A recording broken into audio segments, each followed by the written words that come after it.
നമസ്കാരം.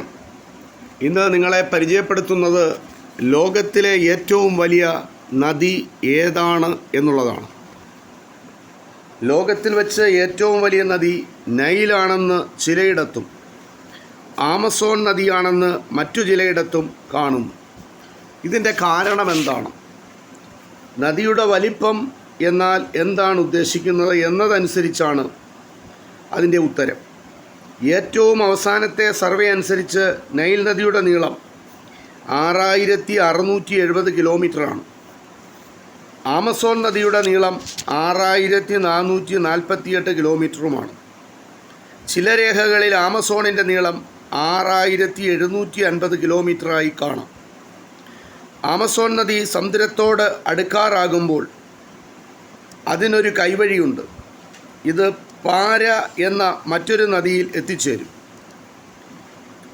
ഈ വഴിക്ക് അറ്റ്ലാന്റിക് സമുദ്രത്തിൽ എത്തിച്ചേരുന്ന ദൂരം കണക്കാക്കുമ്പോഴാണ് ആമസോണിന് 6750 കിലോമീറ്റർ നീളമുള്ളതായി കാണുന്നത്. പക്ഷേ നദി ആമസോണിൻ്റെ പോഷക നദിയല്ല. ജലശാസ്ത്രം അനുസരിച്ച് ഇത് ടോക്കാൻഡിൽസിൻ്റെ ഭാഗമാണ്.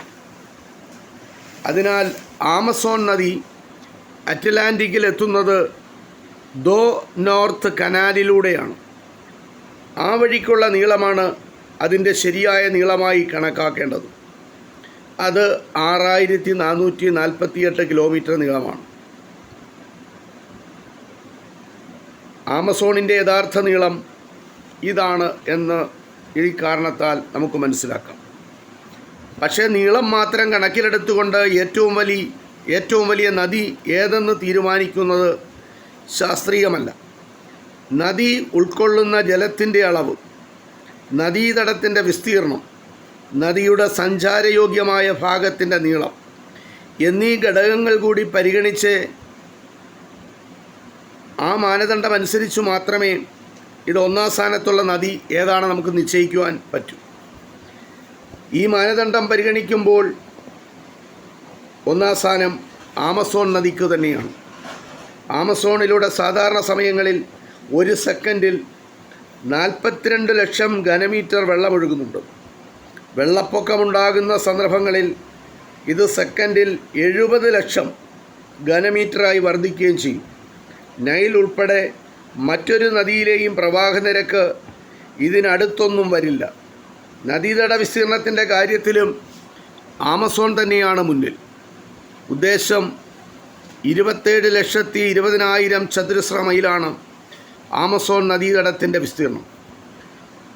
ഉപനദികളുടെ എണ്ണവും ലോകത്തിലെ മറ്റെല്ലാ നദികളെക്കാളും കൂടുതൽ ആമസോണിനാണുള്ളത്. ആമസോൺ നദിയുടെ ഉപനദികളുടെ എണ്ണം 15,000 ചുരുക്കി പറഞ്ഞാൽ നീളത്തിൻ്റെ കാര്യത്തിൽ എന്ത് തർക്കമുണ്ടായിരുന്നാലും ലോകത്തിലെ ഏറ്റവും വലിയ നദി ആമസോൺ തന്നെയാണ്. ഇതാണ് ആമസോൺ നദിയും നൈൽ നദിയും വലിപ്പത്തിൻ്റെ കാര്യത്തിലുള്ള ഒരു ശാസ്ത്രലോകത്തെ ചർച്ചാ വിഷയം. അത് നിങ്ങളുമായി പങ്കുവെക്കുന്നു. ഇത് ഇത്രമാത്രം. നന്ദി, നമസ്കാരം.